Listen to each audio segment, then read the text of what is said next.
Right. Okay, so a little bit about Action for Canada. We've been building this organization for 5 years. We're a not-for-profit organization, and we've been reaching out to millions of Canadians and working to unite our voices in opposition to the destructive policies tearing at the fabric of this nation. Through letter writing campaigns, petitions, seminars, fundraising, and legal actions, we are working to educate, equip, and encourage and empower Canadians to take action. We are fully committed to protecting faith, family, and freedom. Now, I just want to switch over, and we have a disclaimer. Denise, if you could bring that up. Yep. All right. Okay, so just to start off, the information presented at this meeting is for general information purposes only. While we endeavor to provide accurate and up-to-date information, said we'd have more technical difficulties. We make no representations or warranties of any kind, express or implied, about the completeness, accuracy, reliability, suitability, or availability of the information we provide. Any reliance you place on such information is therefore strictly at your own risk. The information we provide should not be used as a substitute for advice from a qualified legal professional, health practitioner, or appropriate licensed professional.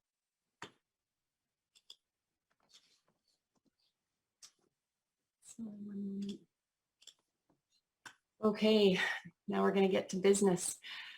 So, boy, we are in a spiritual battle of epic proportions, and we need to name our enemy and know what we are up against. Proverbs says that a wise man sees danger coming and takes steps to protect himself and his family. We're here today because we believe that our family, our church community, is under attack, and that it is vital we rise up in defense of the body of Christ in order to protect and advance the kingdom of God in Canada, as we're called to do. We believe without a doubt, that the church is essential and a critical part of the community, providing love and support to all who are in need. Whether through prayer and counseling, offering a roof over someone's head, food for their belly, or a spiritual meal for their soul, the church is essential to all of society. Because of this, in October, Action for Canada began a campaign to open the churches, and we have been working diligently and consistently since then to equip pastors and church leaders with resources to achieve this goal, such as the Freedom and Rights Declaration for pastors, church leaders, and even the congregations to sign and send to their premier and health officers, advising them that they will no longer comply with the orders because they are unlawful, irrational, inconsistent, and in violation of the Constitution. And we'll be discussing this today and hoping to give you a lot of tools wherein it will empower you so that you'll open your churches. Over the past years, we have seen a constant erosion of our country's values, and it's time for it to stop. And we need to unite, especially in the body of Christ, in order for this to happen. We have with us today a number of experts in their field with lots of experience and knowledge directly applicable to you as a pastor or church leader. We will cover the laws that apply directly to you, identify where the government is acting outside the law. We will talk with a retired constable, Vincent is with us today, who will give you great advice when dealing with the officers and bylaw officers, and we will give you the tools you need to see how you are being manipulated into complying with orders that are designed to tear down the church.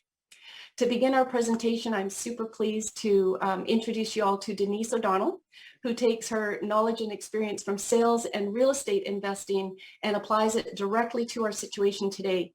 She's prepared a thought-provoking presentation on how common sales and marketing techniques are being weaponized to disempower the church. So knowledge is power, and that's what she's going to give you today. Welcome, Denise. Thanks so much, Tanya. Can everybody hear me? Tanya, my sound is good? Yep. Okay, great. And I just want to let everybody know, as you're watching the presentation, if you go to the top right corner of your screen, you'll see a little drop-down box. And it'll say view, and you want to hover over that little box that says view and go down to speaker view. And from there, you're going to notice that you'll be able to see PowerPoint presentation, Oh, yeah, and then a great. little box of my speaking head. So there's a nice little line that divides the PowerPoint presentation from the speaking head. And you can drag that margin over and change the size of my presentation.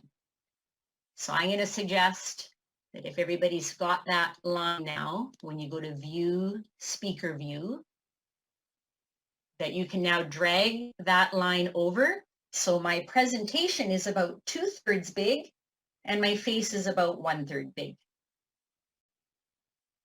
So give that a go. And I'm going to try to cover, gosh, about 10 years worth of information in about 10 minutes. So wish me luck, and I'll see if I can keep everybody with me. I'm so pleased to be working with this group. Like Tanya said, we're working basically just in the pursuit of truth and freedom. We want to help everybody here make sense of this new normal that we found ourselves in. If everybody just thinks back to only 1 year ago, how different everything looked. Images like this, right? We just took these things for granted, having meals with our family, seeing parades. I've got 3 small kids that haven't been in sports now in about 10 months. And of course, my own mom, I haven't seen her since the beginning of November. Compare all those wonderful images to what we have today. Okay, lots of empty playgrounds. And I almost cry when I think of it. How many seniors are unable to reunite with their families, and they're unable to congregate at church? So we went from worshiping services like this to this. I mean, it's amazing what's transpired in these last 10 months. So of course, everybody here is pastors. We're just absolutely overwhelmed. There's so many competing values and things to think about. And I've asked my pastor friends, you know, what are you doing so far? Like 10 months ago, what are you doing to make sense of it all? And of course, it's important to go to scripture, but scripture's not always straightforward either, because there's even competing ideas within that. On top of that, we have competing values of society, of our family, of the healthcare system, of the government that's now demanding that we all cooperate with this international pandemic. So where does that leave pastors and your roles and responsibilities? So we've been giving this a lot of thought. Tanya Mack and all the experts here today have so much experience with this idea of critical thought. And the one thing we've all realized is we've just been inundated with this information, but at no time have we been able to take the time to sort through it and figure out what we actually should be doing. So what we're done for you today is to take all of these complicated values and ideas, and we're going to help you see it through 5 frameworks. We're going to talk about the Christian religion versus this new religion that's made its way into our society. I'm going to teach you about common manipulation techniques. I learned about them in sales, and I've since realized, oh my gosh, these are being used on everybody all over the world. We're going to talk about the role of church and state and how that's changed so much in the last 10 months. We have a retired police officer and a top constitutional lawyer to help us navigate our rights and responsibilities when it comes to dealing with the police, dealing with bylaw officers, and dealing with government officials. And then also we'll go over what the rights are of the church and of pastors, and who they're responsible for exactly, as well as legal action that's underway. So we're not going to tell you what to think, but we really are going to fill in the gaps of some of the information that you don't have, and we're going to help you ask the right questions so that you can help make sense of what's going on. So at the end of it all, you'll be able to make sense of the new normal. We'll be able to empower your position with truth. We're going to review the law and the Constitution, only the parts that apply to you. And we want you to know the limits, not just of your own actions, but of course what the government can and cannot do for you. And most importantly of all, we want to make it so clear what's at stake. And that is the future of Christianity in this great nation, and of course the future of all Canadians. So with that, I'm just going to jump right into it. Fasten your seatbelts, because here we go. 4 years ago, I was not even a Christian. Not only was it not on my radar, but I realized looking back now, I had been so indoctrinated from kindergarten to see it as something patriarchal, oppressive, judgmental, and certainly not anything I needed to make sense of my life. Then I heard of this guy, Jordan Peterson, in 2016. He shot to international fame when he tried to bring people's attention to the fact that censorship was being now passed in our laws. Bill C-16 was the first of its kind that said, you have to refer to somebody by their appropriate gender or you can be fined and lose your business. And if you refuse to pay that fine, go to jail. I thought, what? This is crazy. Well, I started to learn more about him, and then I started to learn from him the key fundamental importance that Christianity plays in our free society today. I realized I only focused on the cultural aspects, right? The superficial stuff you see on TV. I cared about my sports. I cared about being able to drive my car, and that was about it. Religion, who needs it? But then it began to become apparent that these ideas that we hold so dear, freedom, the pursuit of happiness, and all that, it came from somewhere. And that began my journey very quickly to my conversion to faith. Once I understood the idea that the individual is sovereign, that all of our laws that run the free West come from, of course, the 10 Commandments in the Bible. And the most fundamental idea of all is this idea that we voluntarily, by choice, accept our burden of the cross. And it's by freedom to do that that we can have this amazing society based on truth. This idea is so important. Americans put it on their coin, in God we trust. And it's the opening lines of our Canadian Charter of Rights and Freedoms, whereas Canada is founded upon principles that recognize the supremacy of God and the rule of law. And everywhere we turn, we see that being undermined. This new power at work seeks to replace God with powers of the state. And it's well aware that the first thing that has to happen is the destruction of the Judeo-Christian religion. So you've begun to see the fruits of this in our culture. We're seeing more fines and regulations. Not only that, at first we were allowed to voluntarily comply. That was quickly forced compliance, which has now led to bankruptcy, people being alone, increased suicides. And it's really important for all of us, not just as pastors, but every citizen to understand that there's a religion at work here. It can be called many things. A useful term is the postmodern Marxists. Postmodern because it's a relatively new idea that says we can dispense with 3,000 years of worship of God. And it manifests itself by worshiping these ideas, not the individual. The collective is what matters most. Big government matters. It's allowed to be intrusive. And everywhere these postmodern Marxist ideas have been tried, it has always resulted in slavery, tyranny, starvation, and death. Karl Marx was one of the founders. He was actually a Satanist, and he wrote a plan that involved the destruction of the West. He sees everything through a filter of power. You either have power or you don't. So of course, what's God? God is power, and he lords that power over people who don't have it. That's what I learned in school. He replaced the 10 Commandments with his own commandments that include the abolition of property. We're seeing that play out today. Heavy progressive taxes, the abolition of inheritance, confiscation of the property of citizens and immigrants. Central banking has grown in force. We have state-controlled communication, big tech, and we have state-controlled education of our children.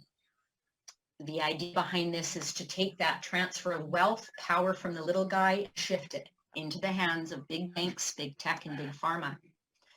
Another key player, Mac is going to touch on this, the co-founder of Action4Canada, a little bit later.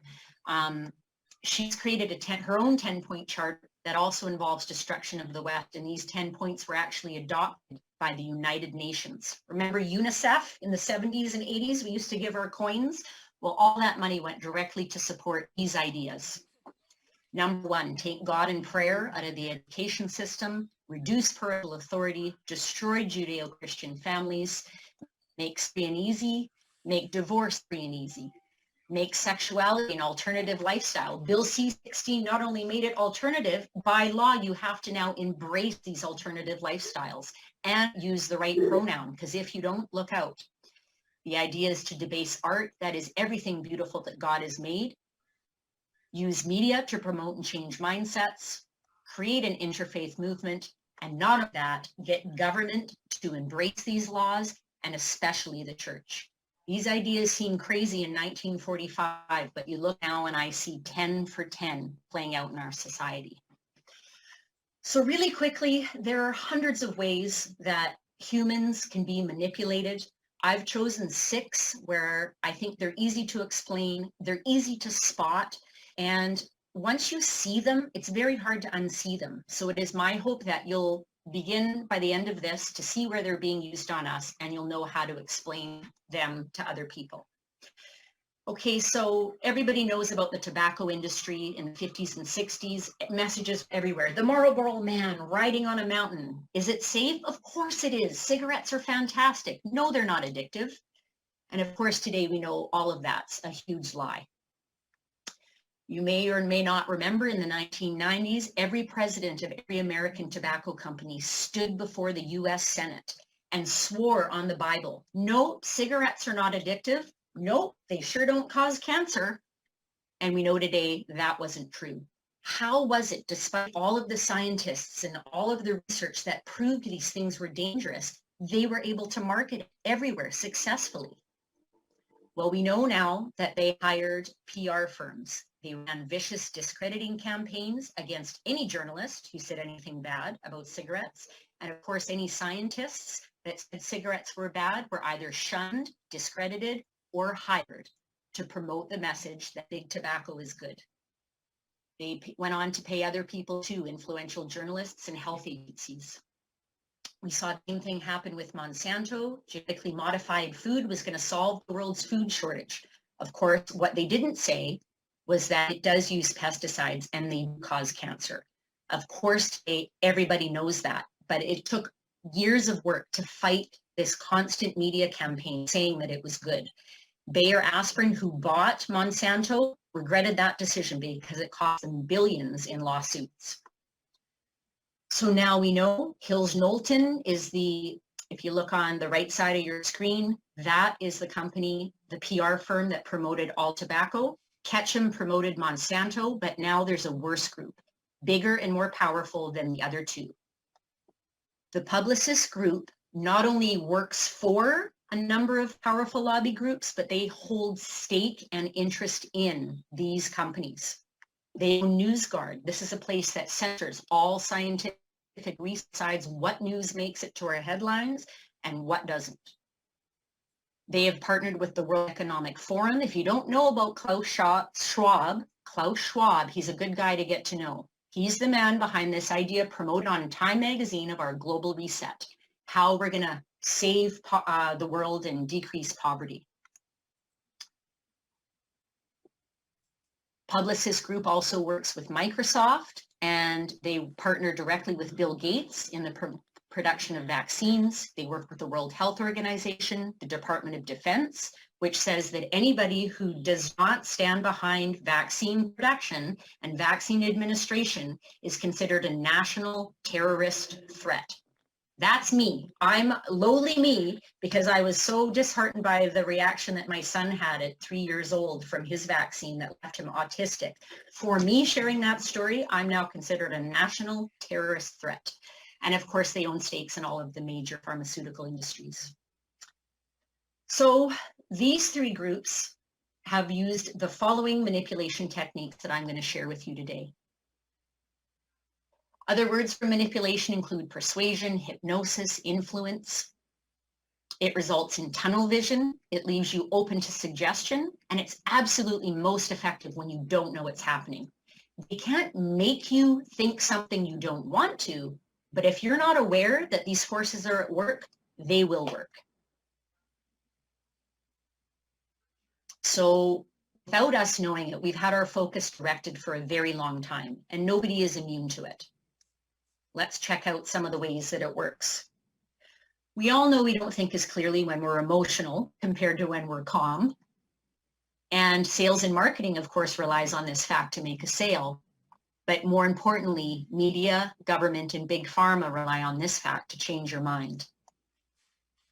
We all think we act on information, actually don't. We always act on emotion. So see if you can figure out what emotion this kid has. What do you feel when you see him? The important thing is not the product he represents, but the emotion that's evoked when you see the product. Here's another one. How about this guy? What guy doesn't want to be this guy? Better get some deodorant. This one's been used for a whole bunch of different things, but I'd love to be the mom in this picture. Oh, look at that. It's my bank. If I want to feel happy, I just show up there to do my banking. And this one. And this one. How about this emotion? That's a happy little baby. And then the one we've seen the most of in the last months, this image, this emotion, which of course is fear, has become synonymous with COVID. All right, so priming, what's that? It's this idea that we're being prepared for what comes next. I tell it to my kids, get your jammers on, time to prime you, get ready for bed. What do you think of when I say the letter A? Like 95% of people, you've answered red. And this might not seem like a big deal, but the forces going on behind the scenes are incredibly powerful, and they're the one directing our behavior. It comes from kindergarten, when we heard the word apple, and we learned the colors of the rainbow. Steve Jobs, the most brilliant marketing mastermind in the world, understood this powerful connection, and he wanted his product to be connected to the apple. And of course, as Christians of faith, we know the apple has a whole other meaning as well. They ran a simple experiment and found that when people were in a room with an apple compared to being in a room without one, 1,000 times this test was run, and people in the room with the apple performed better. That's that priming. Our brain, when it sees an apple, is ready for school and for learning. It's really important. It prepares us for what's next. So what image comes to mind now when you hear the word COVID? A year ago? I don't know, the sniffles? Well, let's compare that to today. It's going to be a lot of words like these. And of course, these words are meant to prime that emotional part of the brain, the part that helps us make decisions, remember? Suppress this critical thinking, weighing your options, and promote the emotion. Once they've got you in a state of fear, now things like, oh, where did it go? Now that they've got you in a state of fear, things like preparing you for vaccines is easier. And it makes sense that you might want to be closed for business. Here's a story that came up in the news. You may have heard in Edmonton, a Red Deer mom had her teenage son taken away at the airport and withheld. No phone calls allowed, but that's okay, she was told, because we're doing this to protect the country. That kind of behavior, try to imagine a year ago, any kid being separated from their parent, no phone calls, she didn't know where he was being allowed. That only became possible with the link to the fear response. They want us to open up our business. That now has become opening back to normal. Being safe has become associated now with vaccines. I have nothing against vaccines if people openly choose to get the vaccine, but understand there has been a huge marketing manipulation strategy behind that, starting with the lockdowns and this COVID-19. Framing, this is just whatever you compare something to will determine your thought of that product, right? So two identical products, one kills 5% of germs survive, the other kills 95. Which one are you going to choose? Despite the fact they're absolutely identical, we all chose that one. Okay, so framing is used when we think of shutting down our businesses. Of course, we have to shut down our businesses. Deaths. Remember the big cases of deaths? Yes, making money doesn't compare to the death rate. So I just want to show you quickly, just look at the bars on the left-hand side. You can see the death rate in Canada from 2016, and then move over 4 little bars to the white bar. The death rate in the middle of a world global pandemic in 2020 is actually exactly the same. We have deaths, remember, everywhere. Well, how come they're not showing up on the bar graph? And if you take COVID-19 deaths circled here in yellow and compare it to heart disease death, we can see that the number one killer is not COVID. If we compare COVID to pneumonia and the flu, there's not a lot of difference. We've had the flu for a very long time, taking an incredible toll on our seniors. We have never, ever shut down churches or businesses or destroyed the livelihood of people for the flu. Knowing that framing determines your choices, they always get you to focus on what? Not the death rate, because they know now it's not that high. We count cases. Cases are up. Cases are up. Let's keep businesses closed. Don't talk about the fact that starting 10 months ago, we've seen 4 times higher rates of suicide now compared to death rates of COVID. That's not a good framing for pharmaceutical companies. Compare this to the fact that overall suicide deaths are up everywhere, particularly in the young.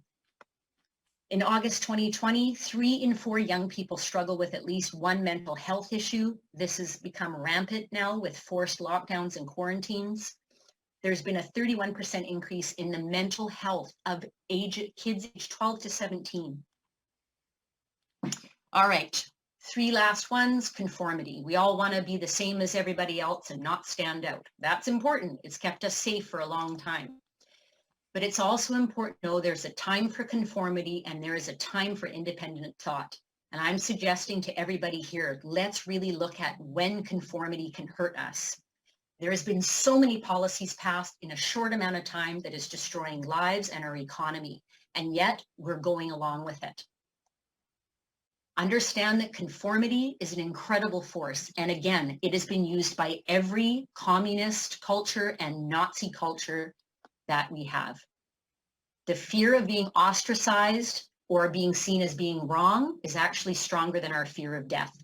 And everybody's heard this term cancel culture. Well, cancel culture is the flip side of conformity. And it is the most powerful tool our government has to ensure that we do what they say. I'm not going to spend too much time on this. If you look on the left, this is the communist chart of coercion. It's been around for more than 100 years. One of the main tenets, monopolize perception. So of course, on the left, we see where communists have done it. On the right, you can see where it's also being used as a tactic by our own government.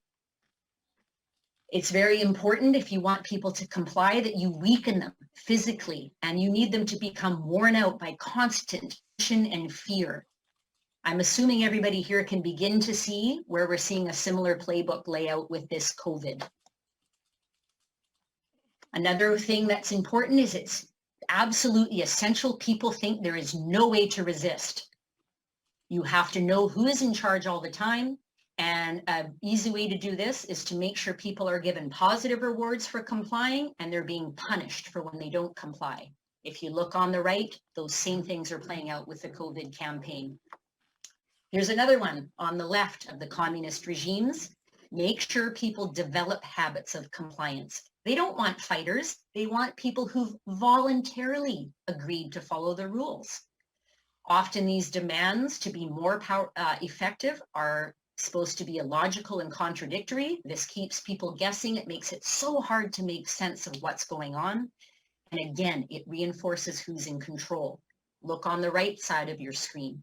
You can see where these same tactics are being used by the COVID campaign. Here's an important one for everyone in this room. I assume everybody here has so much combined experience, not just as a pastor, but working with churches. This technique of thinking past the sale is to focus people's attention on one outcome. The more you focus on just one outcome, the less important any other decision becomes, and it leaves you blind to the idea of alternatives. Completely done deal. So here's a question. How many pastors in this room have been approached by consultants or health officers from the government to ask you how you think we should best handle ourselves in a pandemic? I'm willing to bet if I saw a raising of hands, I don't think I'd see too many. That's thinking past the sale. Everybody got told instead, new normal. Don't worry, guys, it's the new normal, and eventually we'll somewhat go back to normal, but be primed and ready. Things are pretty much going to stay the way they are now. So this term that we didn't start hearing till April has actually been around for a very long time. So here's another question. Speaking of normal, when did exactly this become normal? Or this? All right. I've got 2 more minutes and I'll hand this over to Mac, but I want you to think of this idea of commitment and consistency. We all want to think of ourselves as reliable, trustworthy. We want to be predictable. So whatever behavior we do, we want that to be consistent with who we are as a person. It's kind of a mental shortcut too to help make decisions. There's too much information. I'm a person who follows the rules and I'm certainly agreeable and I don't want to cause a fuss. That's who I am. So when a rule comes out that you're asked to follow, absolutely, I'm a law-abiding citizen. I'm going to follow it. So here's an interesting study. 2 neighborhoods, and I'll leave you on this thought. One was completely unwilling to hang a sign in their front lawn that says, please drive safely. Meanwhile, 10 blocks away, exactly same sign. These people were 4 times more willing to say, yeah, I'll hang that lawn sign. Was one key difference. Any guesses? 10 days earlier, that one neighborhood that said yes to the lawn sign was asked to hang a little tiny postcard in their window first. So all those that said yes to that teeny tiny postcard or said yes to wearing a mask, now it's much easier to get that bigger ask down the road. Remember when we were all asked, flatten the curve, it's just temporary, probably 2 weeks after spring break and all the kids will be back to school. Oh, I can do that. I'll keep my kid home for 2 weeks. When did that become this situation that we're in now? Does everybody realize, and some of you are old enough to remember the time, not since the Second World War has our federal government restricted the freedom of Canadians to work, to enter and leave our own country, nor have provinces imposed bans on interprovincial travel, nor have businesses nor churches been asked to close. That's commitment and consistency.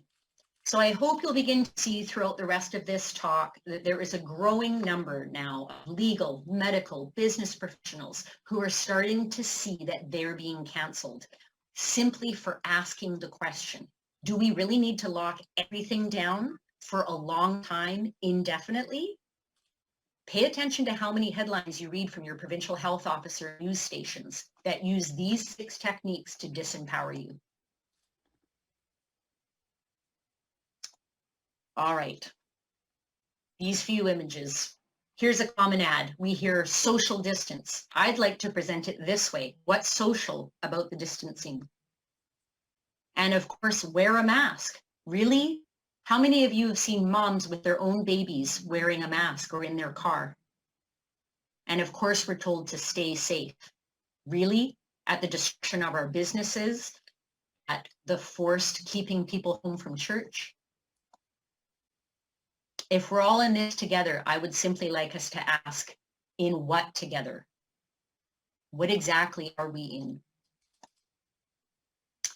Okay, so with that, I'm going to bring on Mac. Mac is the co-founder of Action4Canada. He is an absolute expert when it comes to knowing the law inside out. He's probably read it back to front more times than me. I haven't even got through it once. And from him, I've learned so much, not only about what our laws are, but how they're being taken away each and every day. So with that, I will pass this over to Mac. Mac, are you able to, oh. Yeah, I'm on. Okay, great.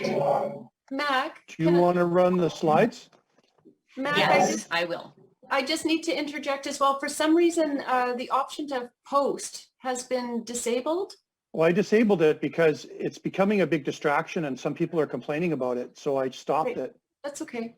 All right, we'll start it back up again, but let's try and get through the most of this presentation because we've got a lot to cover and we're in a very short time frame. Okay. Okay. Wait. All right, so welcome everybody. As pastors, I just want to remind everybody of Psalm 2. Why do the heathens rage and the people imagine a vain thing? The kings of this earth set themselves and the rulers take counsel together against the Lord and against his anointed, saying, let us break their bands asunder and cast their cords from us. He that sits in the heavens shall laugh, and the Lord shall have them in derision. So, God in heaven is going to be laughing at all of this, but we are the hands and feet. So we've got to decide the direction we're going to go here and pray that God continues to be the lamp under our feet. So just a little brief background on myself. I experienced the converting power of Jesus Christ at the age of 23. That's over 45 years ago. I've worked as a youth pastor, relief pastor, elder board, and church member. And my tent business has been sort of hospitality, retail, construction. And after returning to academia, human resources and industrial relations, I have worked in contract law, collective agreement administration, employment and human rights law, and charter rights and freedoms and labor law. But my disclaimer is I'm not a lawyer, but I am educated to know when to call the lawyers. And that's why Action4Canada has called the lawyers. Because, Tanya Gaw and I prayed long and hard about this. How can we help Canadians with the greatest impact? And so here we are. So I'm going to start here just by transitioning a little bit so that you fully understand how we're being manipulated and who's behind it. Now it's really time to really understand your rights and freedoms and what that means to you as a citizen, as an individual, as a pastor. Some of the compliance measures that we've experienced are in direct violation of your fundamental rights and your Charter of Rights and Freedoms. The fact that they're saying churches are non-essential.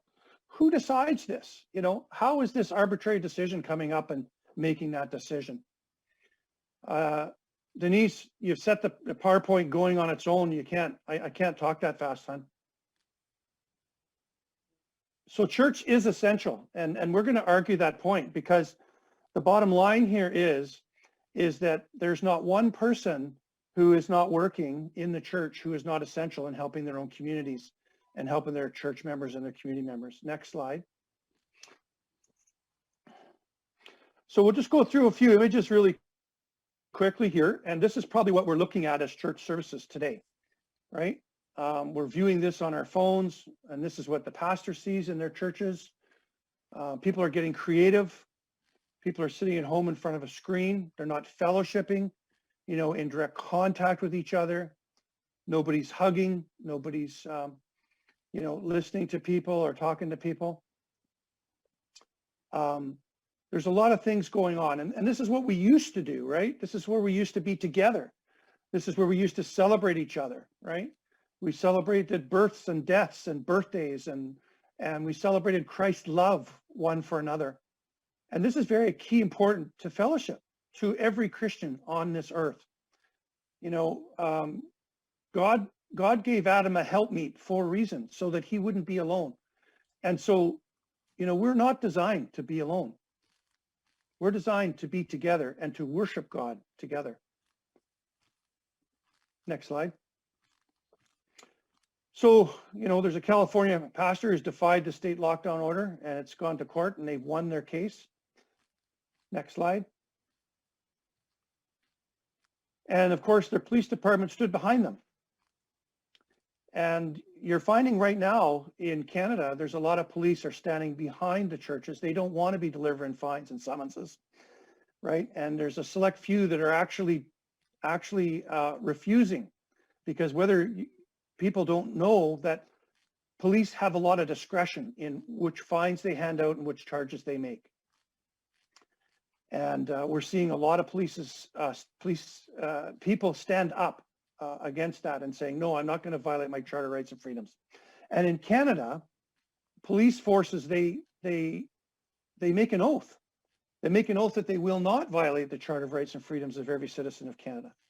And yet we're seeing a small group of police actually do that on the orders of other people. So this is another real example of framing, right? And then look at this. This is a real great example. Pastor James Coast decided to turn himself in after police issued a warrant for his arrest. But look at how the news media reported this in Edmonton. Here's the headline. Pastor James Coates just carried off to jail in hand and ankle cuffs. Conditions of his relief is that he cannot preach. His wife and kids are not allowed to see him. This is the first Canadian pastor to be jailed for holding a church service. This is spin. This is pure spin. Fentanyl deaths are up.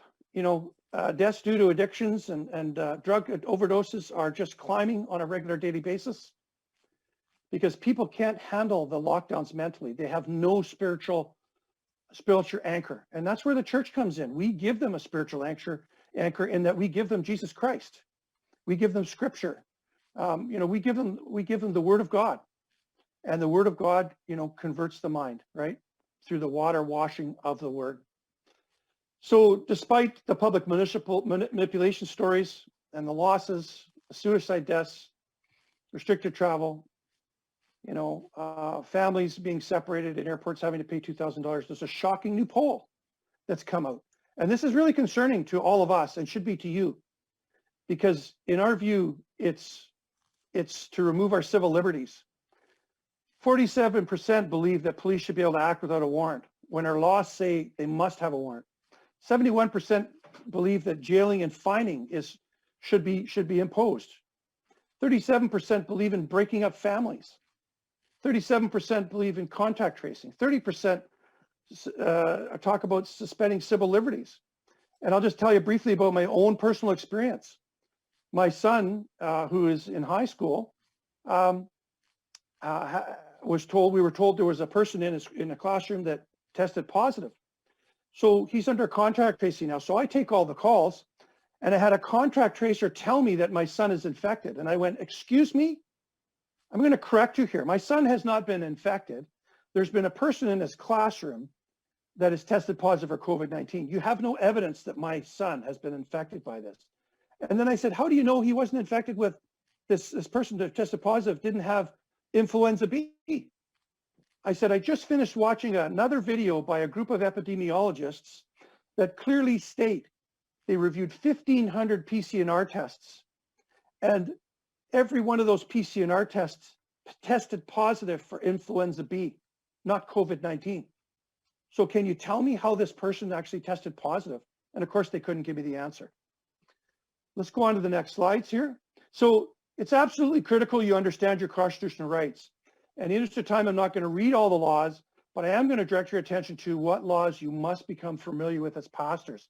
And I strongly recommend you go to our website, get a copy of the Charter of Rights and Freedoms, or Google your Canadian Bill of Rights so you know what your constitutional rights are and what your guaranteed rights and your fundamental rights are, okay? It's very, very important that everybody in Canada knows this because they do not teach this in school any longer. At one point, they used to teach this in school, but they don't. Next slide, please. So the Federal Emergency Act, which is your COVID Emergency Act, clearly states in the preamble, emergency orders cannot and do not supersede the Charter of Rights and Freedoms and the Canadian Bill of Rights, and that it's subject to the Canadian Charter of Rights and Freedoms and the Bill of Rights. It must have regard to the International Covenant of Civil and Political Rights, particularly with respect to those fundamental rights which are not limited or abridged even in a national emergency. Next slide. So section 1, I'm not going to cover the whole piece here, but inherent dignity of human person, okay, in respect of cultural and group identity and faith and social and political institutions which enhance participation of individuals and groups in society. So these are the principles of the fundamentals of our Constitution. So section 2 covers freedom of conscience and religion, freedom of thought, belief, opinion, expression, including freedom of the press and other media of communication, freedom of peaceful assembly, and freedom of association. Next slide. Section 7 says, we all have the right to life, liberty, and security of the person and the right not to be deprived thereof, except in accordance with the principles of fundamental justice. There's the right against unreasonable search and seizure. There's the right not to be arbitrarily detained or imprisoned. And we're seeing that. They're detaining people in airports. So this means if any government legislation, rules, regulations, and or policy violates any of these rights, the courts and tribunals must hear your complaint case. And most people have no idea that the United Nations is writing all government policy at the municipal, provincial, and federal level. Most people on this call and most people in the general public have no idea that every COVID emergency related measure and order has been written by the United Nations, not by Canadian government officials. So Section 6 is important because it's discriminatory practice in the provision of commercial premises or residential accommodation to deny occupancy of such premises or accommodation to any individual or to differentiate adversely. And why I'm pointing this out is because it's regard to race, nationality, and ethnic origin or color, religion, okay? And we're talking about grounds of discrimination based on disability. And the reason I bring this up is because there's been a lot of pushback about people not wearing masks. And people have exemptions. People have disabilities that prevent them from wearing a face mask. And yet our government has set up businesses that remain open to be the police. And we have to honor those exemptions. That's the law. So this is a piece out of the Ontario government, and a lot of the policy that's been written says the same thing. So I'm just going to go through it real quick. The best way to stop the spread of COVID-19 is by staying home and avoiding close contact with others outside your household, right? When you go outside, wear a mask. Public spaces are included, stores, places of worship, hotels, churches, workplaces, vehicles, which operate as part of a business. Now, at the very bottom, it says face coverings will not stop you from getting COVID-19, but may help others. So if face coverings won't stop getting COVID-19, how does it protect anybody else? This is my question. I can't seem to get an answer for that. And this is right from the Ontario government's website. There are some situations when you do not need to wear a face covering. Medical documentation, you do not need to provide that, right? There's children, health accommodations, which we discussed. Something that inhibits your ability to wear a face covering or remove the face covering, or, you're receiving accommodations in accordance with the accessibility for Ontarios within the Disability Act or Human Rights Code, right? We're talking about disability here. Next slide. So here's an example of what's here locally in my area where we live, and these signs are posted on the doors. But if you look very, very closely at the bottom, just above the black bar in the very small text, which you're not able to read, all right, this is what it states on the right hand of the slide. Exemptions include children under 2 years old, people who cannot wear a mask, right, who require accommodation. Proof of exemption is not required. This is what it states. But it's so small, nobody reads it when they walk up to the door. And this is done purposely. So again, we're looking at the iceberg, right? Municipalities, provinces, and federal governments can pass legislation or laws that violate your guaranteed constitutional rights and freedoms and civil liberties. Unless challenged in court, these laws will remain unchanged. People need to know this, right? So the interesting part of this is that's precisely what's done, even though in the preamble, they've stated that the COVID measures and emergency measures will not supersede the Constitution or the Charter of Rights.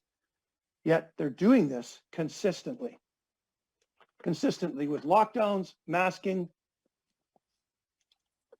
emergency measures. The other point that I really need to get across to you is what's happened now is governments are using what's called tacit agreement. And that means that your silence is your consent. And what tacit agreement does, there's an example of when you were getting your smart meter applied to your phone or to your home, you would have gotten a letter from your hydro operator, and it would have said, we're going to upgrade your meter to a digital-based meter that will help you with your energy consumption and save the earth.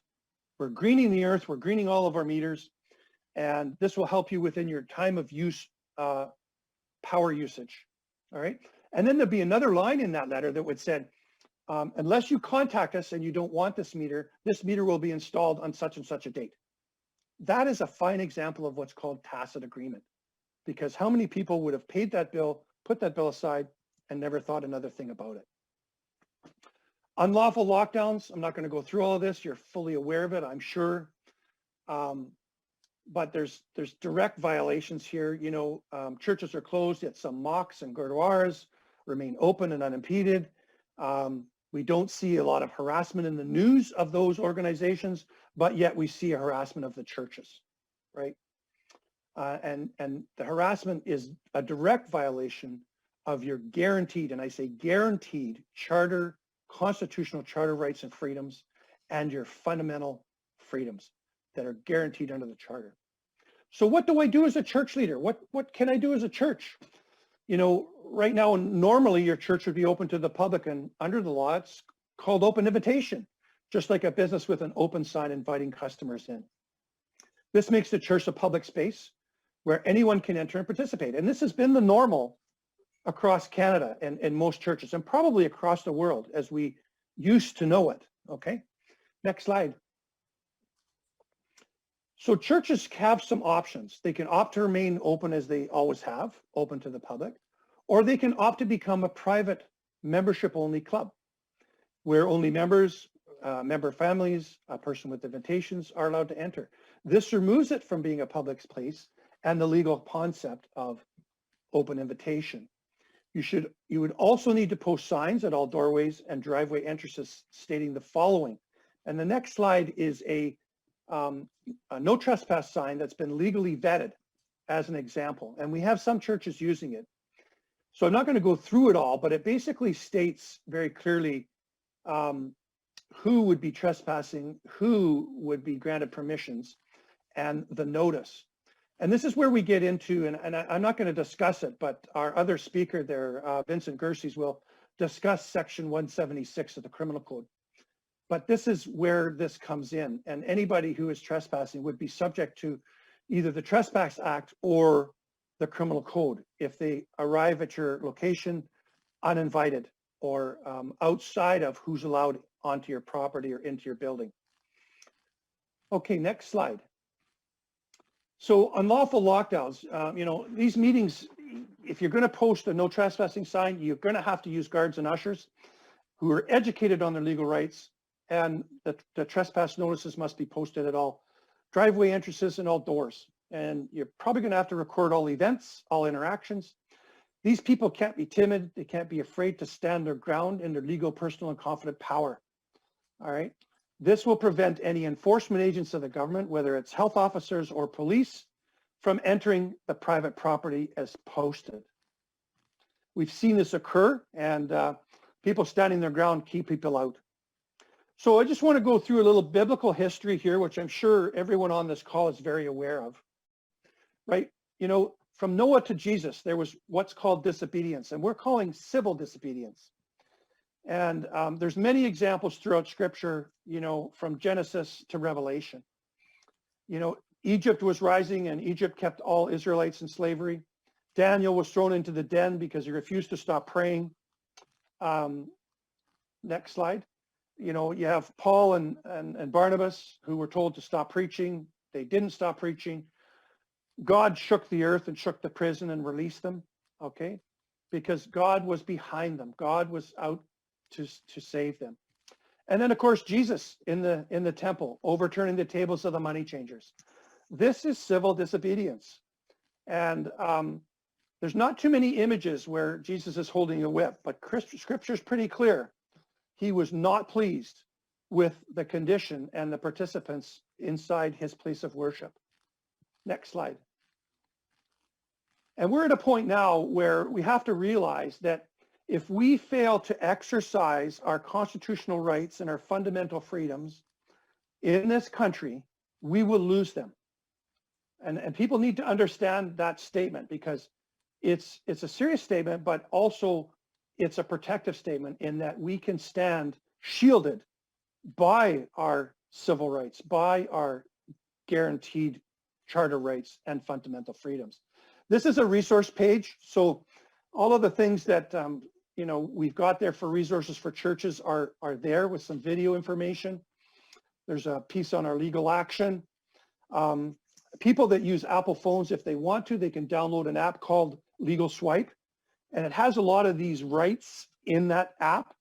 And you can actually link it to a lawyer if you want. So if you're ever arrested, you know, the app, you can press a button, it'll automatically call your lawyer.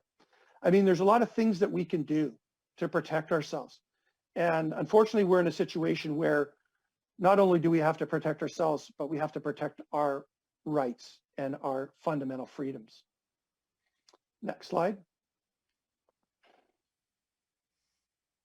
So we have a great guy, Vincent Gerses. He's a 35-year police veteran, and I think you'll get a lot out of Vincent's presentation because he goes into expanding on what kind of interactions you can expect from police if you make the decision that you're going to open up your churches and your congregations are in support of that and your board members are in support of that. And our goal here is to educate you on that. So thank you very much for your time. Thanks. The reason I want to know if you can see my picture is because I was thinking about what Denise said about the letter A, because when she did this last week, as soon as I thought of the letter A, I immediately thought of the color red. And so I realized the marketing strategy effectiveness because when I bought a men's shirt, I wasn't sure what color I would think of. So I bought a shirt that had every color on it. So I'm going to start with section 176. Section 176 of the Criminal Code. Every person is guilty of an offense and liable to imprisonment who, by threats of force, unlawfully obstructs or prevents or endeavors to obstruct or prevent an officiant from celebrating a religious or spiritual service or performing any other function in connection with their calling. Now, pay attention to the word or following that. Or means that what was just said in the clause A is an offense by itself. You don't need to go any further. That represents an offense. Anytime you're reading criminal law, you always have to pay attention to the word or and. If it's an and, then both sections need to apply in order to make it an offense. So, or also stands for also. Also, knowing that an officiant is about to perform, is on their way to perform, or is it returning from the performance of any of the duties or functions mentioned in paragraph A. That also constitutes a criminal offense. By assaulting or offer any violence to them or arrests them on a civil process or under the pretense of executing a civil process. Next slide. There.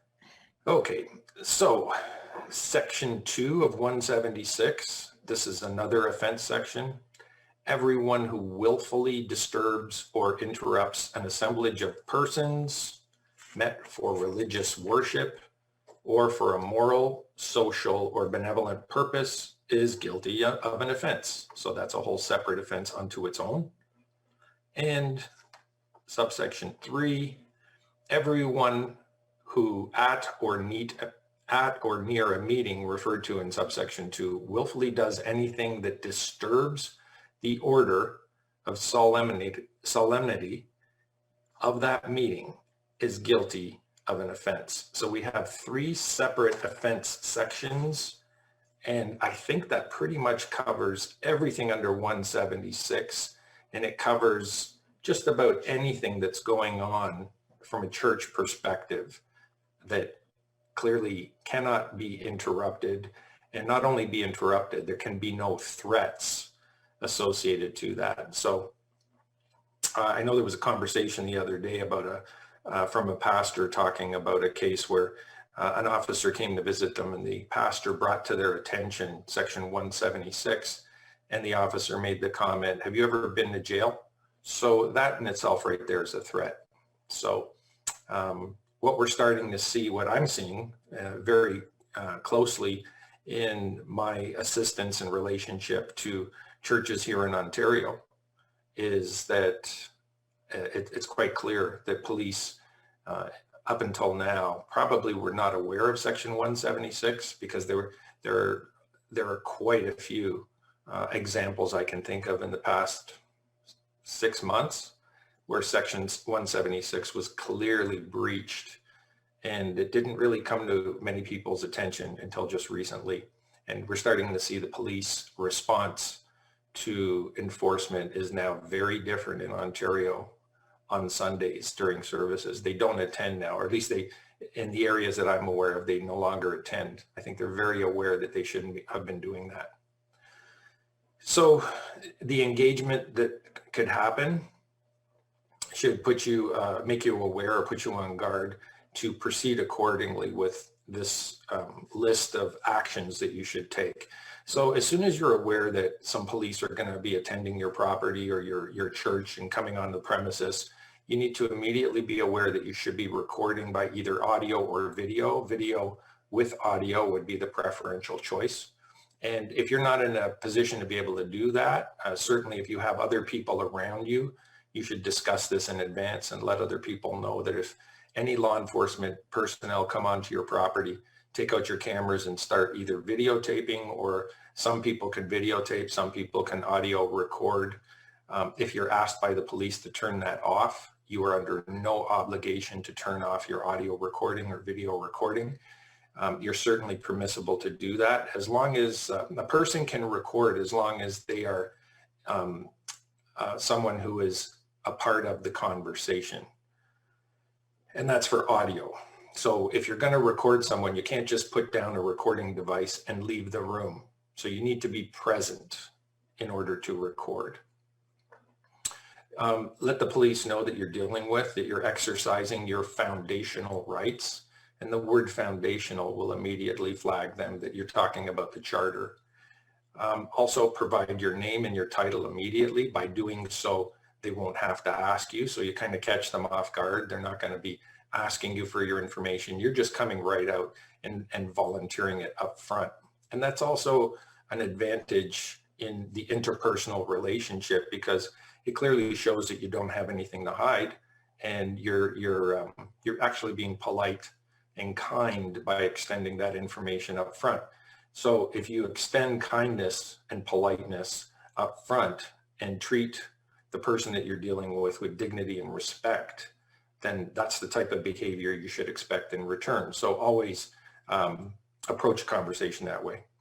You don't need to answer any questions. And certainly if this becomes contact on legal grounds, I wouldn't answer any questions. If you were talking to a lawyer, and I am certainly not a lawyer, but if you're talking to a lawyer, they would strongly suggest that the less you say, the better. So if they're attending your property and you do have signs posted, as was discussed earlier about the posting of trespass signs, keep in mind that without a legal warrant, there can be no entrance onto your property.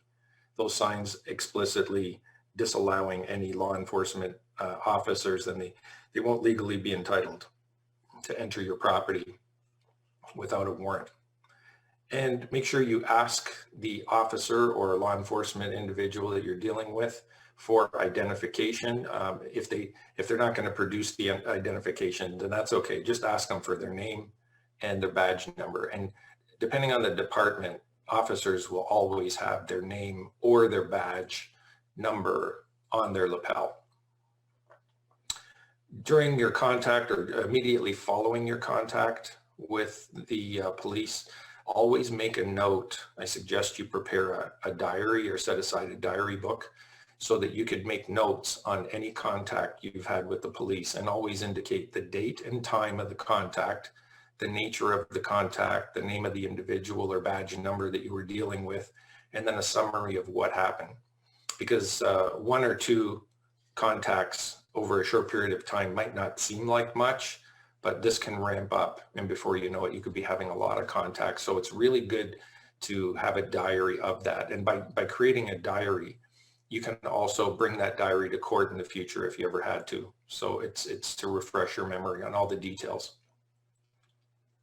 Next slide.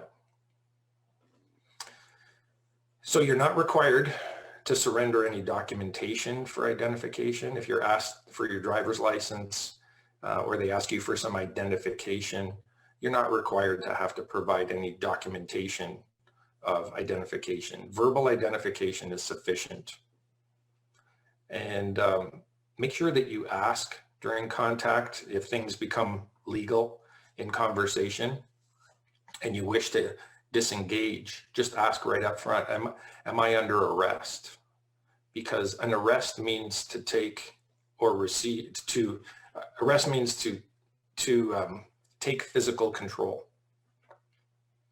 So if they say no, that means there is no physical control and you're free to walk away.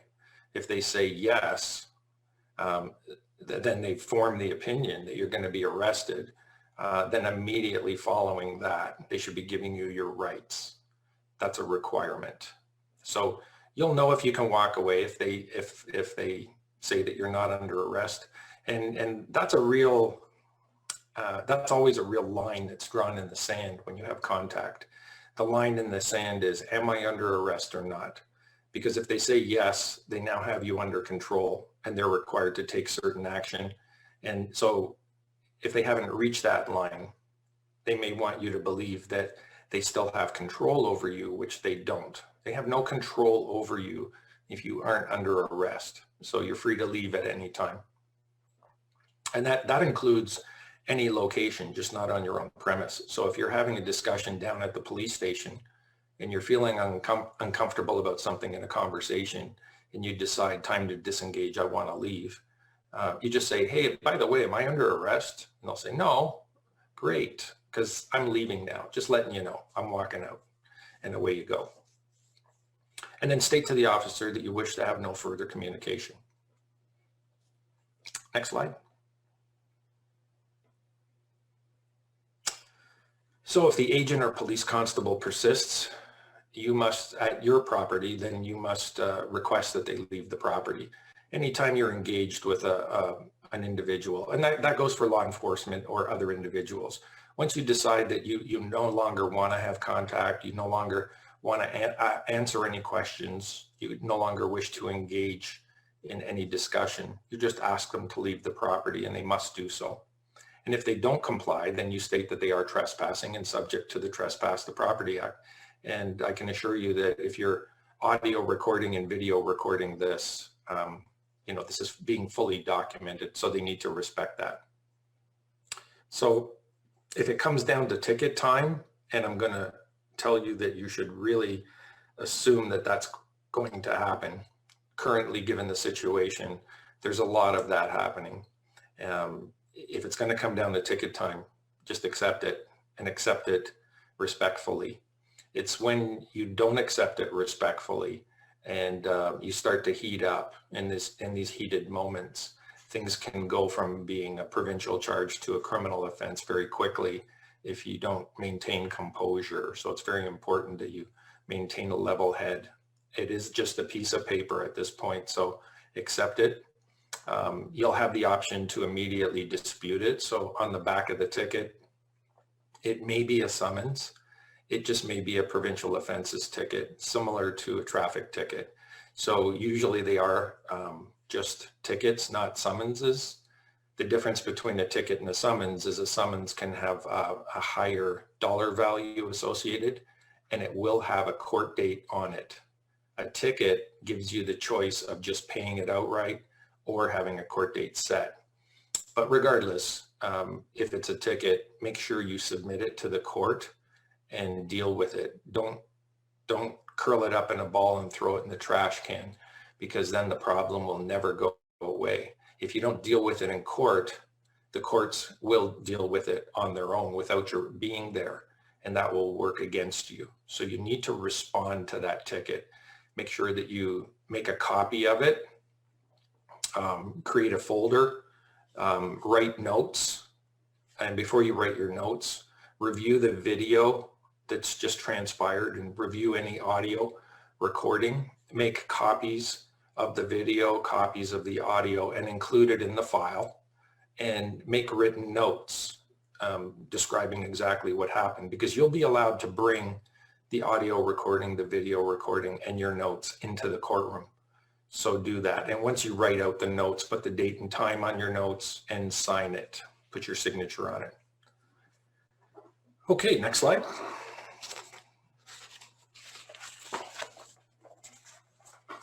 So right now, the courts are closed for an in-person experience.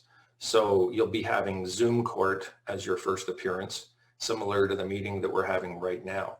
So in British Columbia, Alberta, and Ontario that we're aware of, there are no trials that have been taking place. And it's pretty obvious that the reason that there aren't any trials taking place is, number one, the courts are backed up. Number two, you will always have contact with the court in a short period of time as what they call your first appearance. So when you're given a ticket and you submit it to the court saying that you want to challenge this fine, you'll have access to the court within probably 1 to 2 months, say roughly. And that's just known as a first appearance date. That will not be your court date. And that gives you the opportunity to resolve that issue quickly by pleading guilty. And that's what the courts want to see. Come on into the court, plead guilty, let's get this over with. But that's not what you want to do. All of these fines are unconstitutional, and they're really just a method of instilling fear upon you to keep you compliant. All of these charges are unconstitutional. And I am extremely confident that none of these charges are going to fly in court, because in my law enforcement past, anytime there was a minor violation of somebody's rights by the police associated to any charge, those charges were withdrawn when the courts would see that an individual's rights were subtly violated. This isn't a subtle violation. This is a government order and a police officer complying with an order that is complete infringement upon your rights. So we're not seeing any convictions in court. We're just seeing postponements to later dates, and they just keep getting postponed. The other thing we're seeing is on first appearances, an $1,800 fine on your first appearance. The prosecutors are offering you a deal. You know, you plead guilty now, today only, and it's going to be a $300 fine, and it'll all be resolved. So what do you think of that? And when the person says no, they'll say, well, then name your price. What are you willing to pay? Imagine that. That's never happened before. It's because they want to chalk it up as a conviction. They want to chalk it up as a win for them. I would never pay a penny. My personal response to that would be, I want a court date, and I want to see this play out in court, and I'm not paying anything. And what'll happen is then you'll get a threat for having to wait 18 months before your trial comes up, because, you know, they're really backlogged. Although the Constitution, not the Constitution, the Supreme Court has already made a ruling years ago that if you can't get to court within 10 months of your case, then that's subject to a constitutional violation for undue process, and those charges will get withdrawn. Criminal charges and provincial charges, they all need to be heard within 10 months. So anyone who tells you it's going to be 18 months, that's just an instant win. But it'll never go down as a conviction lost on the government's part.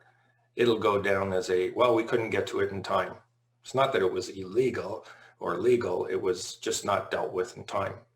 So that's just something to be aware of. So if you're arrested, and it won't be for one of these fines, you're going to be arrested because an officer is going to make a determination that in the course of this investigation, something else transpired. So that's why you should be very respectful and careful on what you say. So if an officer decides that you're obstructing him in some way, and their criminal charges come out of that, just remember that you're always to be given access to a lawyer. And if you don't have a lawyer to contact, if you're arrested, they're required to give you access to free legal aid service in this country. And that's as soon as possible following any arrest. So when you are provided access to a lawyer, you also have to be provided to access to privacy in that conversation. Next slide.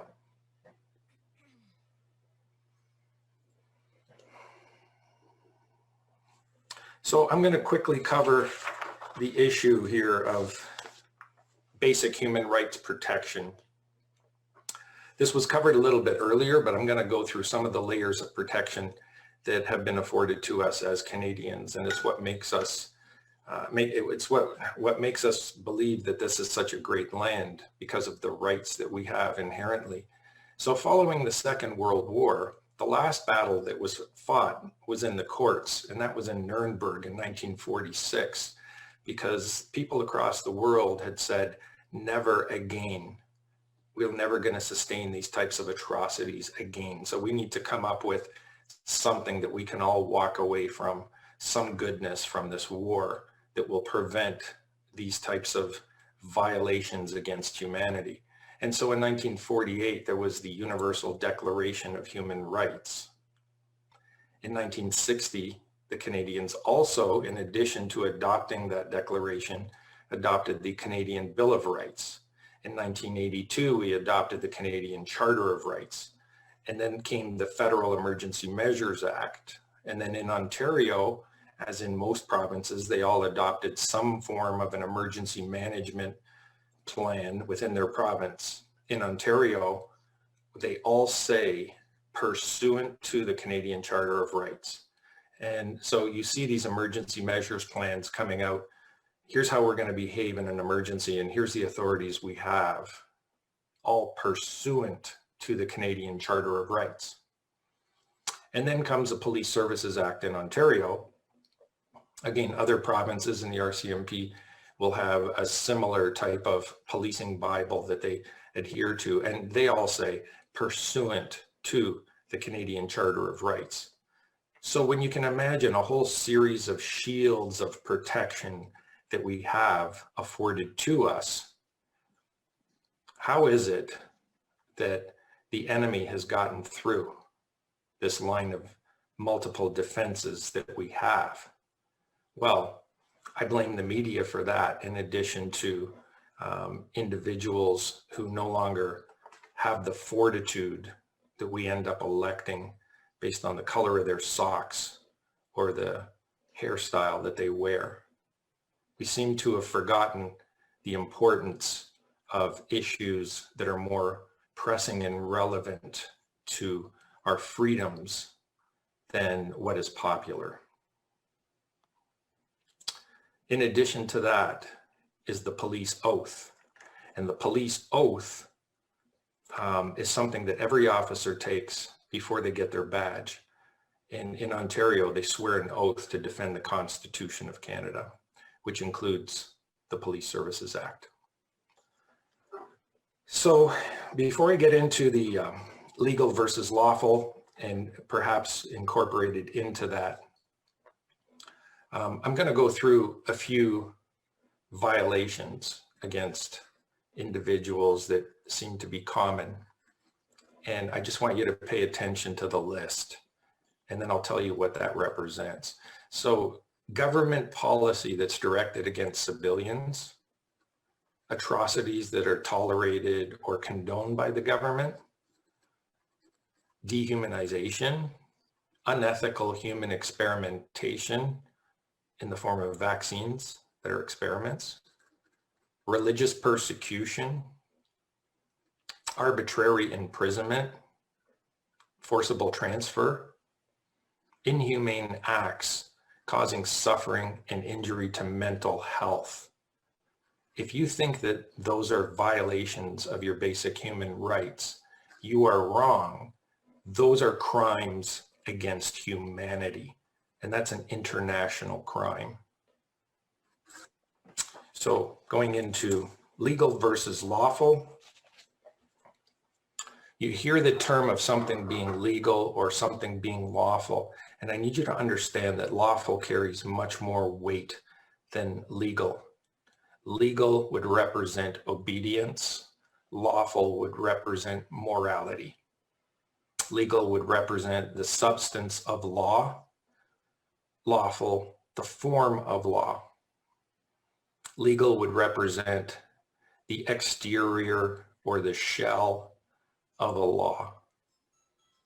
And lawful would represent the interior. Similarly, exterior or legal would be represented by the way one man would see another man, a stranger. You would see the exterior shell and know nothing more about that individual.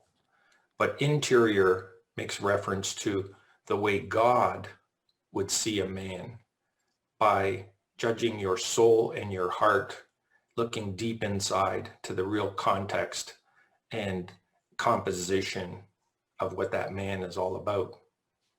And so in legal, you might think of a health minister's decision to create what he would refer to as some kind of a law. And yet on the lawful side, we're looking at human rights, the Canadian Constitution, the Canadian Charter of Rights, the Canadian Bill of Rights, and the Universal Declaration of Human Rights. And those laws have stood the test of time for over 75 years and have stood strong in our courts. But now our courts are closed. Now we're on our own to defend ourselves. So what freedoms have we lost? Well, we've lost the freedom of association. We've lost the freedom of religion, the freedom of livelihood, gainful employment, assembly, protest, movement, interprovincial travel. And I would put communication on that list. That one will be gone very soon, if not already, due to the harsh censorships. So which ones do we have left? The ones that are the hardest to take, but that's coming. Freedom of conscience, freedom of thought, belief, opinion, and expression. And that one's about to go very quickly as well. So I'd like to finish this off by saying that like the battles of Marathon, Normandy, Stalingrad, Vimy Ridge, to name a few, freedom is not free. And I ask you to be the light that shines in this darkness. And I believe that our faith has never been more challenged during our lifetime than it is right now. Thank you. I'll turn that over to Tanya now. Thank you, Vincent. You are amazing. That was an amazing presentation. And you have brought your wealth of knowledge and wisdom and shared it with the rest of us. And to everybody that is here with us today, I want to let you know that the points and resources that Vincent has covered are available on our website under the churches, under pastor resources, so that you can print that PDF off and have it available if you are going to be faced with addressing the police. Mac, do we have Rocco on at this point? Yeah, I'm here, Tanya. Oh, fabulous. Okay. So Mac, do you want to take care of the issue with the recording for a moment and just make a brief announcement on that, and then I'll bring Rocco in. Absolutely. So just everybody on the call, we need to protect Rocco. Rocco's going to probably discuss some things that we don't want recorded. You're able to hear it, but we know that through our cancel culture that we've got and through doctors and lawyers speaking out, that, you know, the different professional associations are trying to silence them. So we're going to stop the recording at this point and, you know, allow Rocco to kind of answer some questions freely and not be worried about anything being recorded, okay, that he doesn't know about. So I'm going to stop that recording right now. So as Denise had provided an incredible insight into how we are being manipulated to advance an agenda, I want to point out that in the case of the virus, the media and the government are working together to get citizens to hyper-focus on the 0.03% and treat the 99.7% as if they are merely collateral damage. I understand that many church leaders have said that they are staying closed to protect people and to show they are loving and caring, but let me ask you this. What about the destructive lockdown measures and the effect on the millions of Canadians who are out of work and unable to pay their rent or mortgage or provide for their families? And what about the 100,000 business owners who worked all their life, sacrificed everything, and who have been forced to permanently close their doors? Then there's the case of our elderly, whom we've covered today, who are being treated worse than convicts, isolated and dying alone. And with the new option of euthanasia, I am having reports that they are actually requesting to be euthanized. This is a crime against humanity. Our children are forced to wear masks. I live across from a high school, and these kids come out in groups through PE or gym with masks on their face. They walk alone by themselves with masks on their face, and they are being told that they need to wear the masks, or they could cause the death of their grandparents if they do not follow these orders, despite the fact that they are at very low risk of contracting the virus and near zero chance of transmitting it. This has resulted in significant increase in depression, anxiety, and suicide amongst the youth of 12 to 17 years old, as Denise had provided in one of her PowerPoints.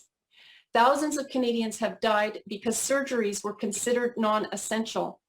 And you may not be aware of this, but many more will die of cancer, up to 40% increase, because they were too afraid to go to their doctors. And let's not forget the full-on attack against the church and the collateral damage this has caused to their communities, namely the homeless, the drug addicted, the lonely, the abused, and the downtrodden who are being neglected and forgotten. While the media is having you hyper-focus on the 0.03%, they are also covering up the real news that would put an immediate stop to this whole so-called pandemic. For instance, are you aware that hydroxychloroquine is a safe and effective drug for over 70 years? I've had a friend who's been on it for 15. Was discovered very early on to successfully treat the respiratory illness that they call COVID-19. And yet the Canadian government refused to make it available. And they continue to do so, even though the American Journal has now come out and recommended it, and a peer-reviewed study gives evidence that it reduces hospitalization by 84%. I really request that you ask that, let that sink in, let that information sink in. This means that thousands and thousands, tens of thousands of people have died around the world because this treatment was not made available to them. The lockdowns were not necessary. The churches should have never closed. The PCR test as well is another issue that is very central to the legal actions that Rocco is taking on, and he is working with world leaders, doctors, epidemiologists, other lawyers. And the PCR test, which was never created to test for viruses, is being used to diagnose COVID, but at increased amplifications. So where this device should have been set at 20 to 25 amplifications, our government is using them at 35 to 45, which is giving upward of 90% false positives. In some countries, they've tested papayas, Coca-Cola, goats, and they've all tested positive because this device was never meant to test for COVID virus. The Canadian government, as I said, is knowingly using it at increased amplifications. And I had written a letter, an article back in April called Government Corruption and Colluding with a Foreign Syndicate, and every single premier in this province was sent that report. They knew since then, hundreds of people emailed them within a matter of days. They knew what was going on. So this bodes the question, why? So I'm going to carry on. The WHO finally admitted that the PCR test is a problem as well recently, based on the amplifications. And this is very likely why as well, in response to legal actions that have been commencing in Europe and the rising concern over the PCR. So they're having to backtrack here and trying to protect themselves. The media would not have informed you that back in November, the Portuguese court ruled the PCR tests were not only unreliable, but that the quarantines were unlawful. Again, you didn't hear about this in the mainstream media. Nor would they tell you that the Belarus president exposed that the IMF and World Banks tried to bribe him with nearly $1 billion US if he would implement the COVID measures. This raises serious concerns if other leaders have been offered the same deal. I have been meeting with the Assistant Commissioner RCMP of BCE Division. I have as well provided him all of this information and much more. I would encourage everyone in every province to get in touch with the top dogs at the RCMP and start having conversations and sending them this information and challenging them and request and ask if they are actually would consider commencing investigations. Have they reached out to Belarus? Have they requested more information on this matter? Some good news is that because of the legal actions, we are having some results in other countries, such as the German court, which recently ruled against the lockdown, saying they are catastrophically wrong and violate human dignity. The other thing that is having great success is civil disobedience. Civil disobedience is a long honored tradition, and it happens when the government becomes corrupt and is interfering with constitutional rights and freedoms, and simply civil disobedience is standing up for those rights and freedoms as we are guaranteed. Another good story is that 50,000 restaurants opened in Italy and defied the orders, and as a result, the government's measures were overturned. 2 other countries have followed suit. The big push for a vaccine is proving to be a disaster, as we hear daily about people dying and having serious side effects. So if any of you have been listening to the mainstream media and buying into it and saying everything will get better once there's a vaccine, I'm dealing with people who work in care homes where the elderly were perfectly fine prior to a vaccine and all ended up sick, the majority of them afterwards. We need to question what we're being told. As Denise mentioned, and I love the way she outlined the PR firms and how they are hard at work. So if the IMF and World Banks are paying nations to implement extreme measures, and if the pharmaceutical companies are lobbying governments and buying their support, where else is this happening? Through all of this, you can be assured that Trudeau and Klaus Schwab are sitting back and having a good laugh while they're preparing for the Great Reset. I want to let you know as well that Canada has been under attack long before COVID-19, but citizens were busy raising their kids and working and being manipulated and conditioned to accept this new norm prior to COVID-19 coming. And we were all well conditioned, as you can see by the number of people that wear masks and the number of churches that decided to close down. The UN and the World Banks are behind all of this, and we must realize that the UN is an unelected body who are interfering with our democracy, and that makes them an enemy of our state. Anyone supporting the UN's agenda should be considered no less. I could go on, but instead we encourage you to go to our website to do your research. We have the information on there under COVID-19 regarding masks, the PCR tests, the chart showing the death rates. There's so many good resources there. So we really, really encourage you to check out the website. We will be making the video available. Sorry, I'm just having problems. Yeah, but listen.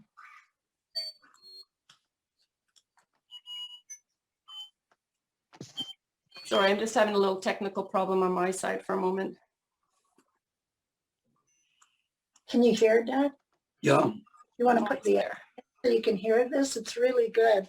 Can you All mute right. your microphones, please? Thank you, Matt.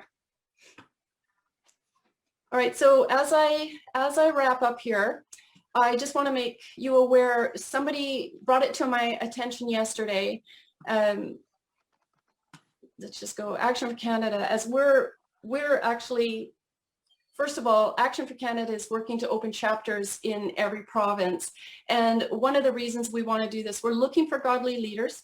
So if you are somebody that's been interested in what you're hearing today and want to work together with us, we need chapters in every province. One other reason is because we want to have people out to the rallies. The rallies are critical right now in reaching out to the public. Plus, it is a public display to the government, letting them know that we are rising in opposition to this. I have had the amazing opportunity to speak at rallies. I started doing that back in September. I was never a public speaker, but God laid it on my heart when I went to that rally to pray and to call people out to repent in this nation. And we actually took a knee. 2,500 people, and the majority of them actually took a knee. And we have an amazing opportunity right now to be reaching people in these at these type of events. And since then as well, I have had it laid on my heart by the Lord to proclaim that Canada is a Christian nation. Right now, we're looking at tyranny coming in at just massive force, and people are starting to recognize that their rights are being taken away. Never in the history of Canada have we been faced with this. So we were told that we were no longer a Christian nation, that we're a secular nation. And that quickly turned into Justin Trudeau calling us no longer a secular nation, but a post-national state with no core identity. And you can bet that no nation can survive without some sort of identity. And he's filling that with communism, whether we like it or not. And are we going to rise in defense of our Christianity? Are we going to do this in the public square as he calls us to do? And I'm encouraging you to say, please say yes. Please get out at the rallies, find out who the leaders are, and have somebody find the opportunity to let people know that Canada is a Christian nation. We inherited through our British Commonwealth, and it's embedded in our Magna Carta. It forms our laws and our values and is a system of governance that sets us apart from totalitarian, extremist, and communist regimes. And it gives people the freedom to believe or not to believe. But if we take a look at this and see how other systems of governance are run, it is only Christian nations that the UN and this cabal are fighting against at this point, because we stand for freedom and democracy. And this is a message that is falling sweetly on people's ears. So please help us out.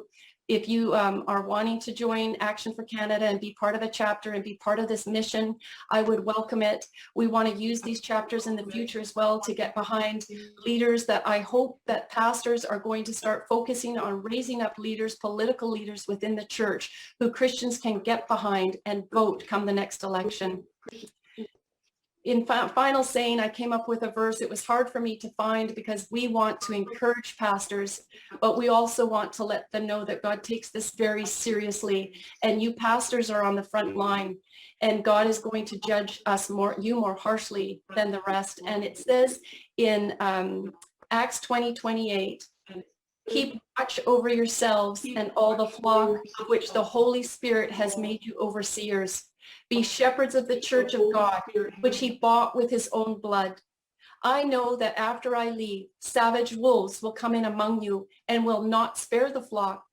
Even from your own number, men will arise and distort the truth in order to draw away disciples after them. So be on your guard. Goes on to say, remember, for 3 years, I have never stopped warning each of you night and day with tears. This is our warning to all of you today. The enemy is seeping into this nation. He is devouring the church, and we need to be bold and courageous. Action for Canada has provided this presentation to equip you and encourage you to take action, to rise up and open your churches. We are behind you. We are going to do whatever we can to support you.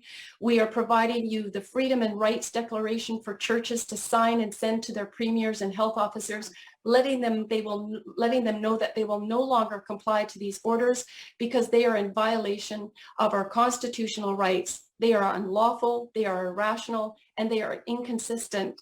So please sign that declaration. Let your congregations send it to them as well. I've had churches who have put it on tables in the foyer and asked their congregations to sign. We need to push back against this government, and we need to stand for what is rightfully ours. You can file complaints against law enforcement. This would help them out as well. That's also available in the resource that we're providing you. A lot of these police do not want to be in a position to violate your rights. And so by filing a complaint to the law enforcement, whether municipal or to the RCMP, this is the kind of pushback that they need. So please don't feel bad about filing complaints. It's part of the plan. We've provided you the scripts on how you can interact with the police. That's available in the resource. And of course, our website, which is packed with information. We encourage you to use that information and start letting your congregations know on Sundays what's going on. Anyway, so we recommend that material, sign and send the declaration, rise up in defense of the church and advancing the kingdom of God in this great nation. We would encourage you, if you would like, give us feedback. We're going to be doing more presentations. We would welcome your feedback, good or bad, and let us know how we can improve for the future. There is going to be also, with this in mind, I mean, we're really encouraging everybody, and we hope that you'll open your churches, but there's also a plan for Easter that will be across the nation for people to congregate at the legislatures, at city halls, etc. So we'll keep you informed on where that's going to be going once we have a better understanding. As mentioned, we're a not-for-profit organization and fully funded by donors. We are in need of donations to support our ongoing work in providing the resources, presentations, and help funding our legal actions. So please consider donating to Action4Canada today on our donate page. Again, a special thank you to Rocco Galati for taking the time out of his busy schedule to be here, and Vincent for providing us with the tools needed to engage with law enforcement. So thank you so much. We're so grateful that you took the time out to be with us today, and God bless you.